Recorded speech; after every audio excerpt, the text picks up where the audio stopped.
The first thing is that the whole environment is unnatural. Yeah. So searching for what is natural within that is complex, right? Because everything is a distraction in an unnatural environment. I think it comes down to the active versus passive paradigm, which is the creative versus, it's create versus consume. Yeah.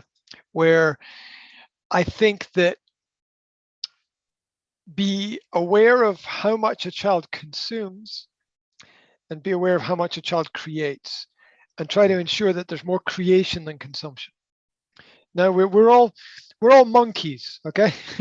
Monkey see, monkey do, right? Children learn from watching their parents, yeah, but they also learn from watching cartoons and films and their friends and friends of family and other people around about. That's where we get our personal development. That's where we get our ideas. That's where we get our language skills from. And so anything that, I mean, just be aware of active versus passive. There's nothing wrong with anything as long as you're thinking about what you're doing. There's nothing wrong with anything.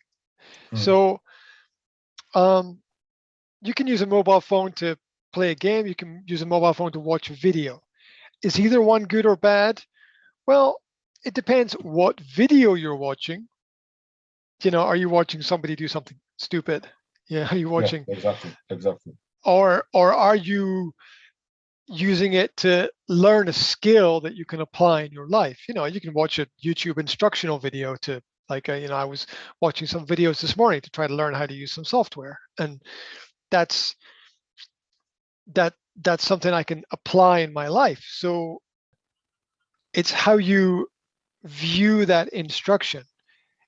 Every cartoon is a program for the mind to think a certain way, to act a certain way, to do a certain thing, to focus your attention on something.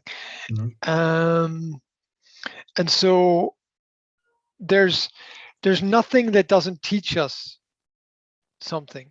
I think that the key is stimulating the question in the mind of the child, which is not what happened. It's not what did you do. It's what did you, just like going to a conference, right? What is the takeaway? What do you take away? Yeah. It's not really about everything that happens there. It's what you take away that you can use somewhere else. What skill did you pick up? What tool did you pick up? What is outcome? Yes, outcome and what is important. I understand. It's the takeaway from it. So it doesn't matter. You can go to the worst conference in the world and you can still turn it into something positive by taking away something from that. Usually it's because you give yourself a specific task or a specific focus, or you try to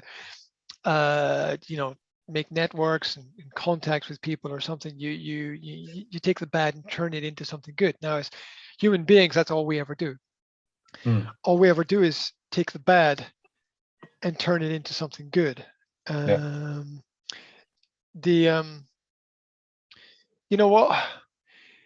Everything we do is building. Everything human beings do is, in the good sense, is building. There's also the destructive element as well. But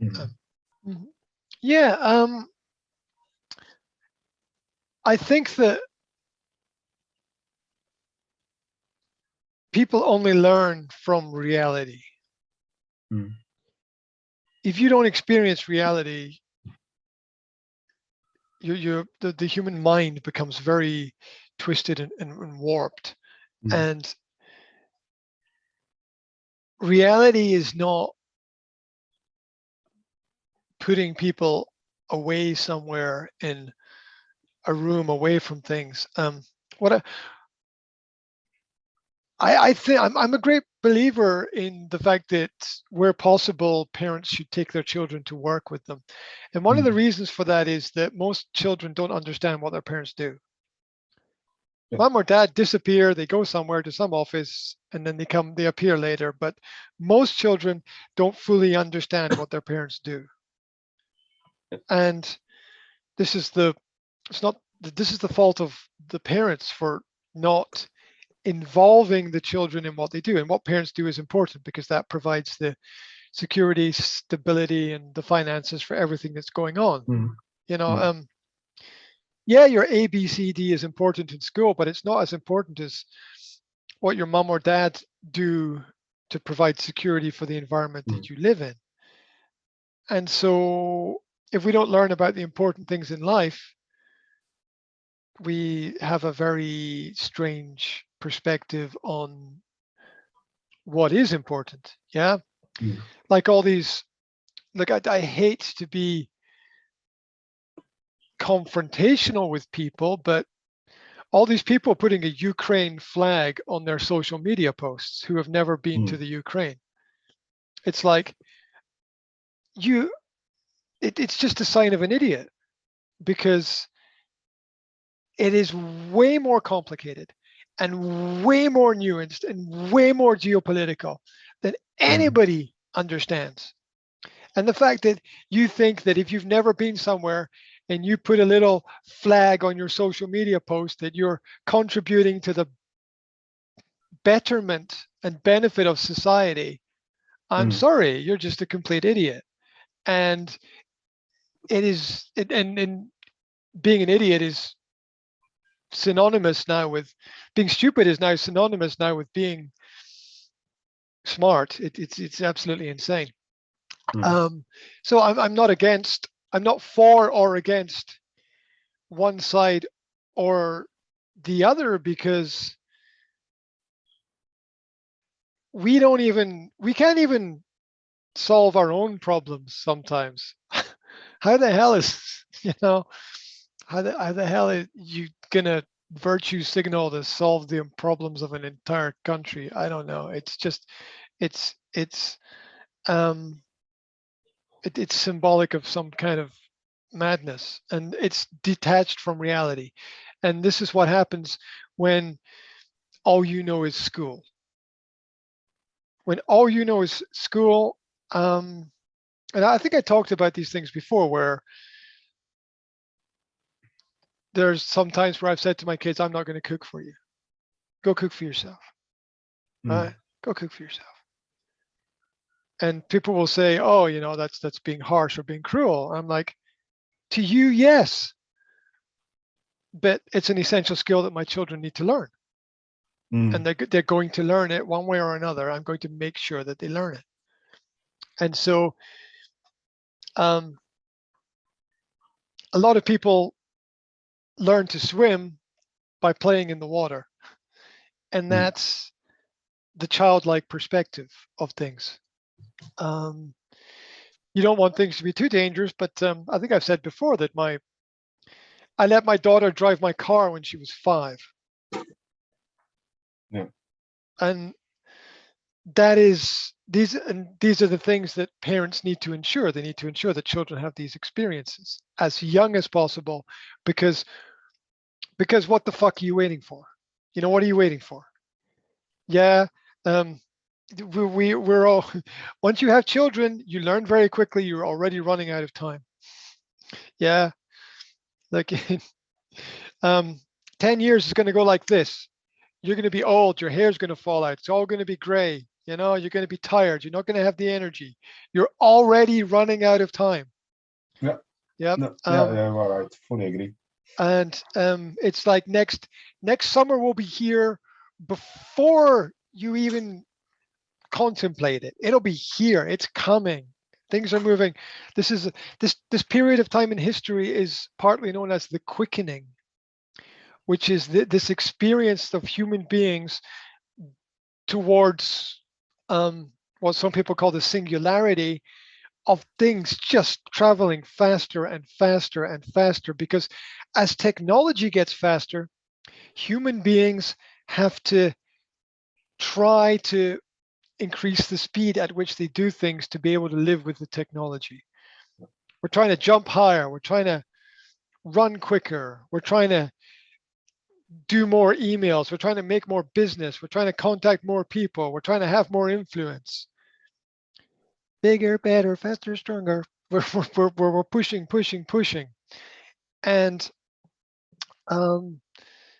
it is absolutely necessary to survive that all people, especially children, have real experiences, because that's the only way you're going to learn to solve problems. And children should not be sheltered from the realities of this world,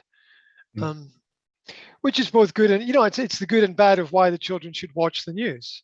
Children should watch the news to know what's happening in the world, but the news is so depressing. It's just like, well, what are they going to learn from humanity about what adults are like when everything is constantly negative there? So it's a difficult balance. As long as we are building our knowledge, as long as we're building our skills, as long as we're experimenting, then everything is okay. As long as we're creating, as long as we create, we're happy, because positive emotions are a byproduct of some kind of creativity that is going on. Some kind of ability to make and share the things that we're doing. And very often it doesn't matter what we do, as long as we're building while we're doing it. And so with technology and children, if the technology allows the children to build something, or to experiment with something, or to learn something, as long as their mind is being active, as long as they're taking away, it's not that things went wrong. It's not that you lost the game. It's what did you learn from losing the game? That's important. Yeah, you don't have to look. Look at the UFC fighter, Conor McGregor, right? He's lost his last couple of fights, right? And yet he is the richest, most well-paid sports person in the world. And he's lost, right? Yeah. And so you don't have to win, as long as you're involved in the process of something. So it's about it's just about the takeaway. What did you learn? So that's the question. It's as long as you learn a skill that you think you can apply somewhere, it doesn't matter what other people think. It doesn't matter at all what other people think about the skills you have. You can spend 20 years training for something and never achieve that thing. It's better if you achieve it, but you might not. You can train to climb to the top of the mountain, and you can get to the top of the mountain, and it's fantastic, but what next? What next? You can train to get to the top of the mountain, you can die halfway up. Right? That happens. So did children just need a space to be themselves, as long as they feel that it's a great thing when children interrupt you, because that means they want to be with you. That means they respect you. That means they want your attention. That means they want your time. That's a good thing. You know what the worst thing in the world would be?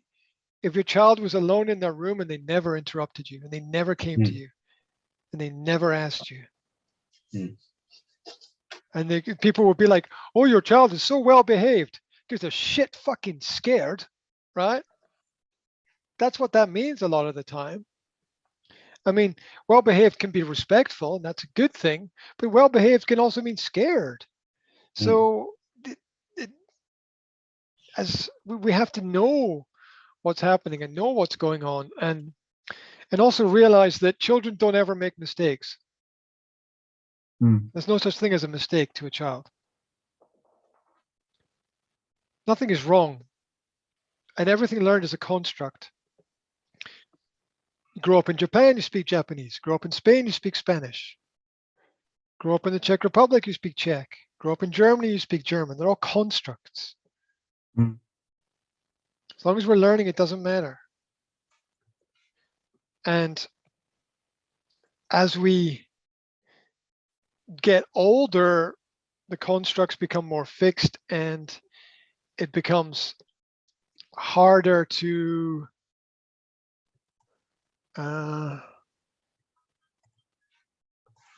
change the direction. And so that's natural in life. You know, pick a direction, go in that direction, that's it. Yeah. Doesn't matter what you do. It matters who you are. Never ask your child what they want to do in the future. Always ask them who you want to be. Never ask them what they want, because it doesn't matter. You can paint buildings, you can play football, you can design clothes, you can dig holes, you can find something somewhere that entertains yourself or other people. Doesn't matter. It doesn't matter because in 100 years nobody will remember who you were and what you did, most probably. And it won't be important outside of your own family. Here's a strange concept to think about. Yeah, most people know more about the people outside of their family than the people inside of their family. Think about like take me for example, right? When I'm interested in something, I'm really interested. I want to learn everything. Like, so I have my little things that interest me. Like I like NASCAR, right? The American racing. I want to know everything. I want to know the history. I want to know the drivers. I want to know the teams. I want to know the technical stuff. I want to know about the tracks. I want to know about the pit crews. I want to know everything about it. Or, you know, if I'm interested in, I don't know, an actor or something, I want to know everything about that actor. I want to know everything about, I want to know all their films. I want to know their likes, their dislikes. I want to know everything about that. And most people have an intrigue or interest in things like that. And as a result, they know more about people outside of their family than they know about people inside of their family. And that, to me, is a little bit of a mistake. I think we need to be focusing on the legacy that we're creating ourselves for our family and getting people interested, getting our family, getting our children interested in that. It's not so much about what it is that we want to do. It's about what brings us together. And there's, you know, your children will reach the age, hopefully, of 18 to 20, and you know, they grow wings, they fly away, and they never come back. In most cases, they don't come back. And so there's no substitute to having time with children. We've all got pressures and different things we have to do in life, but in the choice between time with your children and time without your children, there's no choice. You have to have time with your children. And the fact that they're annoying is good. The fact that they get in the way is good, because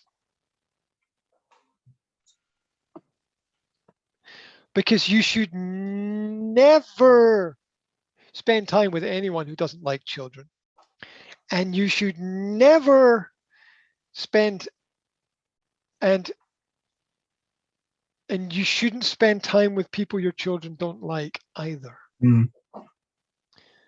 It's one of those red flag markers for who we should work with and who we should talk to and who we should communicate with. And also the way that children show no prejudice is, you know, if any one of us walks into a room full of people, if we're thinking and conscious people, we're analyzing everything that's happening all the time. The people, who are they? Where are they? Who are they talking to? What they're wearing? You know, our brain is a supercomputer processing all the data points. But children don't have any of that. They walk into a room and everyone is equal. Whether you're fat or thin or tall or short or black or white or male or female or whether some mix of all of those things, doesn't matter. You know, everyone is equal.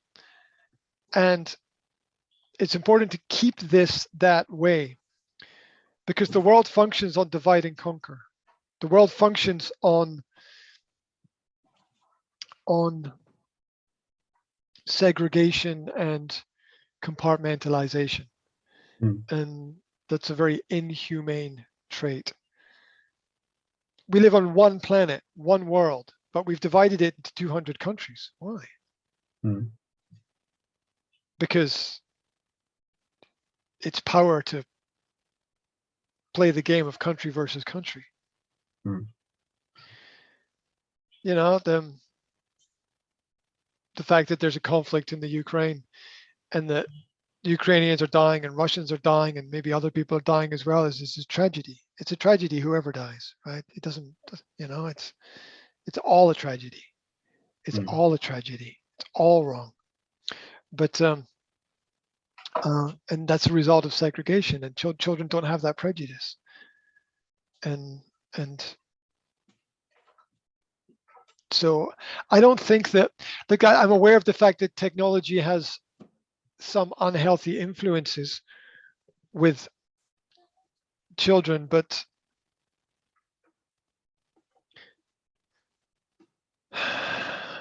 every tool has a purpose, right? You know, every time there's a new piece of technology, people resist it. Maybe they should, maybe they shouldn't. I don't know. You know, it's cars replaced horses. Are cars bad? Don't think so. You know, so I think that children should be given as many different experiences as possible, and they will naturally find a way. And you know, parents do what you can only teach children what you know. That's scary, because we all know that we don't know a lot of things, right?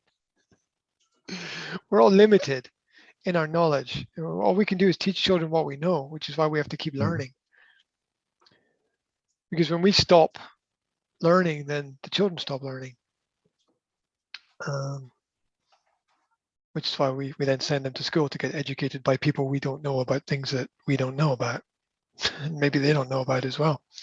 So it's all about the experiences. It's all about climbing trees and going through the forest and not having a plan, and whether or not to follow instructions. Is it a good idea? I don't know. How do you I've observed my son playing video games, and what I see when I observe him is strategy. He's not playing without thinking. He's not playing without thinking. So it's not wasted time. As long as you're not doing it 24 hours a day, 7 days a week, it's not wasted time. It's a thought process about how things work, about how to get forward, about how to gain advantages, and also, why do you play the game? How does it work? How do they keep you interested? So I always ask my kids, how does the game keep you interested in the game? What happens? What happens to make you go? Because obviously you play it because it gives you some benefit. We don't do anything that's completely negative for ourselves. We always do something that gives us something. We don't always understand that, but we always do something, and it's like, What is it giving you, and how is it giving you it? It's, you load up into the game. The first thing that happens is you get a bonus or an extra or a reward for just turning on the game. Mm-hmm. And that triggers the endorphins and the chemicals in the human mind that are like, ooh, gifts, ooh, free things, ooh, well, makes you feel good, but it passes very quickly. And all games are systems of rewards, collecting things. Jobs are as well, but that's a more complicated construct of life.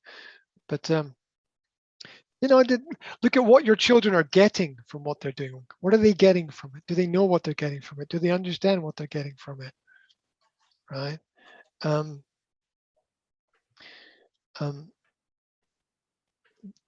Don't ever get involved in any activity that erases your own personality. That's a fundamentally important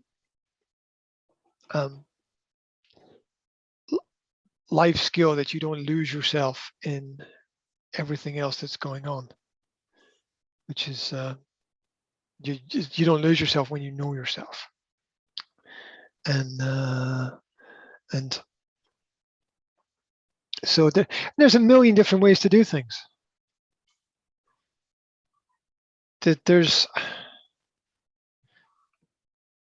We don't know what it is, share prices. Everything boils down to share prices. What's going to be the share price of any stock tomorrow?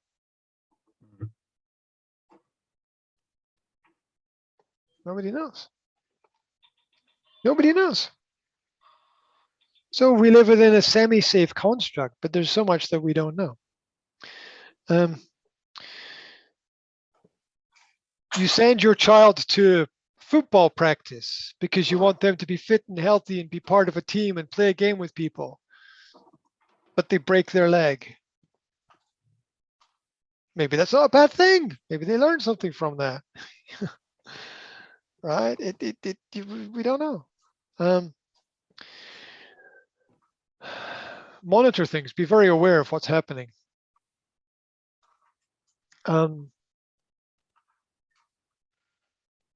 And live by your own values and know what they are. Like, I have Christian values. A lot of people don't. My Christian values mean that I have to say no to some things. Like I have to say no to Disney sometimes because it's not Christian. Yeah, no matter how good the songs are, no matter how happy the characters are. Yeah, when you've got two male characters kissing each other in a Disney film, I'm like, I'm sorry, I'm not letting my kids watch that. That's against the principles that I have. It's not against the principles that other people have, but it's against my principles. You've got to stand for something. You can't live and say everything is okay. Absolute liberalism leads to insanity.